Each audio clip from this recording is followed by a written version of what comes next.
పార్టీలో నూతన ఉత్సవం చేకూరుతున్నటువంటి సీనన్న గారిని ఒక 2 ముచ్చట్లు మాట్లాడాల్సిందిగా కోరుతా ఉన్నాం. జై కాంగ్రెస్, జై కాంగ్రెస్. సభకు నమస్కారం.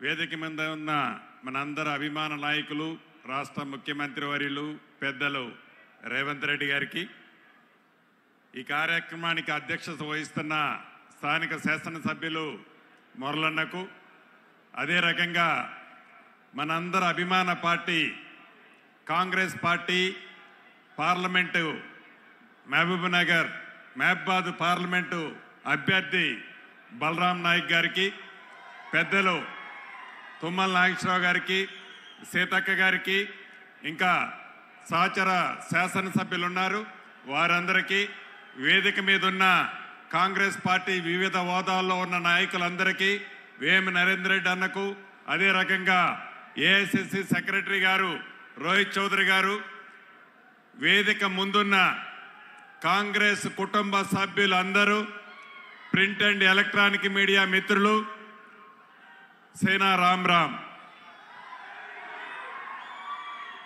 చాలా సంతోషం. ముఖ్యమంత్రి గారి సమక్షంలో వేలాదిగా మీరు ఏదైతే ఆనందాన్ని వెల్లబుస్తూ బలరామన్న నాయకత్వాన్ని రాబోయే పార్లమెంటు ఎన్నికల్లో భారతదేశ ప్రధానిగా రాహుల్ గాంధీ గారిని చేసే దాంట్లో భాగంగా మహబాద్ పార్లమెంటు నుంచి బలరాం నాయక్ గారిని అత్యధిక మెజార్టీతో పంపిస్తామని మీ సంతోషంతో తెలియజేసినందుకు మనస్ఫూర్తిగా మీ అందరికీ హృదయపూర్వక అభినందనలు, కృతజ్ఞతలు. దేశం కోసం ఆనాడు ఇందిరాగాంధీ గారు, రాజీవ్ గాంధీ గారు ప్రాణాలు అర్పించిన సంగతి మీకు తెలుసు. 2 సార్లు రాహుల్ గాంధీ గారు ప్రధానమంత్రి అయ్యే అవకాశం వచ్చినా తను ప్రధానమంత్రి కాకుండా మన్మోహన్ సింగ్ గారిని ప్రధానమంత్రిని చేసి ఈ దేశ ప్రజల మనోభావాలను గౌరవించిన మహానుభావుడు రాహుల్ గాంధీ గారు. అటువంటి రాహుల్ గాంధీ గారిని శ్రీమతి ఇందిరాగాంధీ గారి మనవడు, రాజీవ్ గాంధీ గారి, సోనియా గాంధీ గారి కొడుకు రాహుల్ గాంధీ గారిని ప్రధానమంత్రి చేసే దాంట్లో ఈ మహబాద్ పార్లమెంటు ఓటుని, పార్లమెంటు సభ్యుడిని మంచి మెజార్టీతో మీరు ముందుగా గెలిపించాలని కోరుకుంటూ, ఏదైతే గడిచిన 10 సంవత్సరాలలో ఈ రాష్ట్రానికి ముఖ్యమంత్రిగా పనిచేసిన కల్వకుంట్ల చంద్రశేఖరరావు గారు ఈ మధ్య ఒక మీటింగ్లో చాలా అవాక్కులు చవాకులు పేలుతున్నారు. మన గౌరవ ముఖ్యమంత్రి గారిని లిల్లీ పుట్టుతో సంబోధించి మాట్లాడుతున్నారు. ఈ వేదిక మీద నుంచి వారికి ఒక్కటే తెలియజేస్తున్నాను, ఇది వరంగల్ గడ్డ మీద నుంచి నేను మాట్లాడుతున్నాను. వరంగల్ మిరపకాయ అంటే ఏంటో నీకు తెలుసు, ఈ మిరపకాయ కారం ఎలా ఉంటుందో నీకు తెలుసు. సమయం వచ్చినప్పుడు, సందర్భం వచ్చినప్పుడు ఈ మిరపకాయ ఎక్కడ పెట్టాలో మా నాయకుడు రేవంత్ రెడ్డి గారికి తెలుసు. తప్పకుండా చెప్పకూడు తినే టైము దగ్గరలోనే ఉంది. నోరు అదుపులో పెట్టుకొని మాట్లాడాలని ఈ వేదిక మీద నుంచి ఛాలెంజ్ విసురుతున్నాను. అంతేకాదు, ఆనాడు ఫోన్ ట్యాప్ చేసి మా వేదిక మీద ఉన్న ముఖ్య నాయకులే కాదు, వేదిక ముందున్న వేలాది మంది మీ అందరి ఫోన్ ట్యాపులు కూడా చేసిన ప్రబుద్ధుడు. ఆ ప్రబుద్ధుడు చిట్ట చివరికి మీరు మీ బిడ్డతో మాట్లాడినా, మీ భార్యతో మాట్లాడినా, మీ స్నేహితుడితో మాట్లాడినా మనిషి స్వేచ్ఛను హరించిన దౌర్భాగ్య ప్రభుత్వం గత ప్రభుత్వం.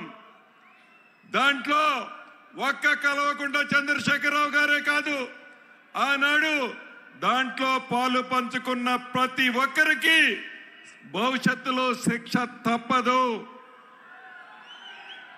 ఏదైతే కేంద్రంలో అధికారంలో ఉన్న జాతీయ పార్టీ అని చెప్పుకుంటున్న బీజేపీ పార్టీ, ఆ పార్టీకి అధ్యక్షుడిగా ఈ రాష్ట్రంలో ఉన్న కిషన్ రెడ్డి గారు నిన్నగాక మొన్న అంటున్నారు, తెలంగాణ రాష్ట్రానికి 10 లక్షల కోట్లు ఇచ్చామంటున్నారు.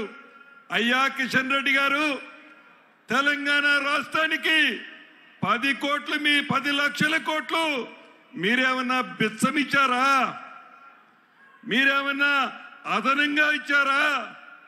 తెలంగాణ రాష్ట్రంలో ఎన్ని లక్షల కోట్లు కేంద్ర ప్రభుత్వానికి శిస్తు రూపంలో కట్టిందో ఒక్కసారి మీరు ఆలోచించండి. అంతేకాదు ఆనాడు రాష్ట్ర విభజనలో ఏవైతే హామీలు ఇచ్చారో ఈ మహబాద్ పార్లమెంటు పరిధిలోని బయ్యారం ఉక్కు కానీ ఈ రోజుకి కూడా మీరు ఇచ్చిన హామీలాగానే మిగిలింది. అంతేకాదు వరంగల్లో ఉన్న రైల్వే కోచ్ని ఇస్తామని చెప్పారు, అది అంతే ఉంది. ITIR ఇస్తామన్నారు, అదే అంతే ఉంది. కేంద్రంలో 10 సంవత్సరాలు పరిపాలించిన మీ ప్రభుత్వం, మీరు మంత్రిగా పరిపాలించిన మీ 5 సంవత్సరాల్లో చేసిన కార్యక్రమాలు తెలంగాణ రాష్ట్రానికి ఏంటో మీరు చెప్పండి.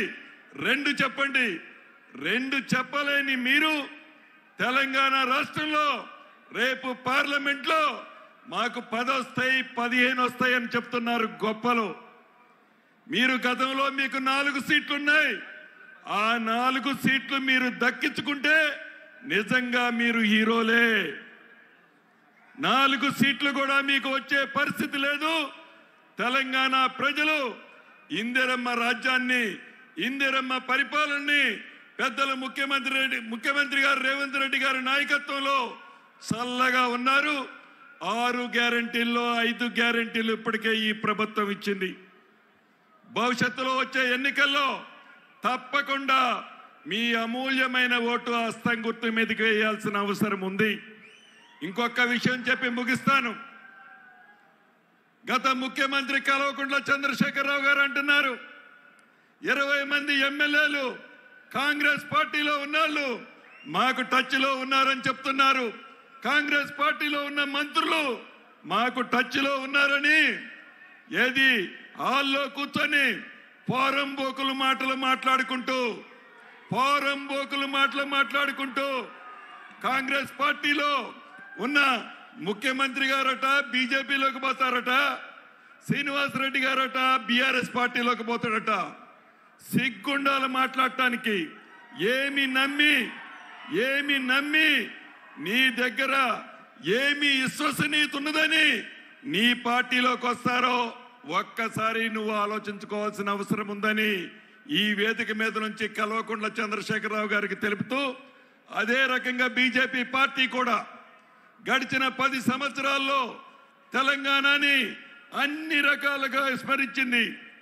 ఏ ప్రాజెక్టుకి, ఏ నీటిపారుదల ప్రాజెక్టుకి కూడా ₹1 ఈయన ఆ ప్రభుత్వానికి, ఏ పార్టీగా ఉన్న బీజేపీ పార్టీకి, బి పార్టీగా ఉన్న బీఆర్ఎస్ పార్టీని 2 పార్టీలని చిత్తుగా ఓడించి అత్యధిక ఓట్లతో మన బలరామన్నని మంచి మెజార్టీతో గెలిపించాలని కోరుకుంటూ జై కాంగ్రెస్.